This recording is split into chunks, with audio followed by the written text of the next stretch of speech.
એઆઈબીના report પ્રમાણે બોઈંગના કેટલાક વિમાન ફ્યુલ કંટ્રોલ સ્વિચને લઈ અમેરિકી FAA કર્યું હતું એલર્ટ. માત્ર એડવાઇઝરી સમજી એર ઇન્ડિયાએ ન કરાવી કોઈ તપાસ.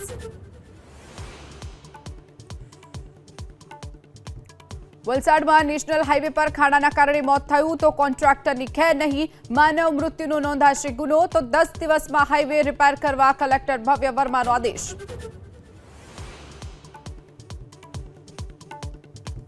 ચેલેન્જની રાજનીતિને લઈ ધારાસભ્ય કાંતિ અમૃતિયા રાજીનામું આપવા સોમવારે પહોંચશે વિધાનસભા સંકુલ. કાફલામાં 200 ગાડીઓ જોડાઈ શકે છે તો જીતુ સોમાણીનો પણ ઇટાલિયાને પડકાર.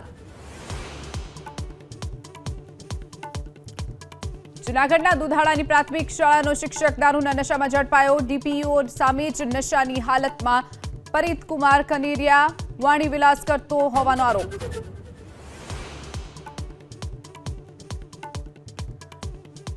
દિલ્હીના સલમપુરમાં 4 માળની ઇમારત ધરાશાયી થતા 3 થી 4 લોકોને બચાવાયા તો હજુ 10 થી 12 લોકો દટાયા હોવાની આશંકા. રાહત અને બચાવની કામગીરી પૂરજોશમાં.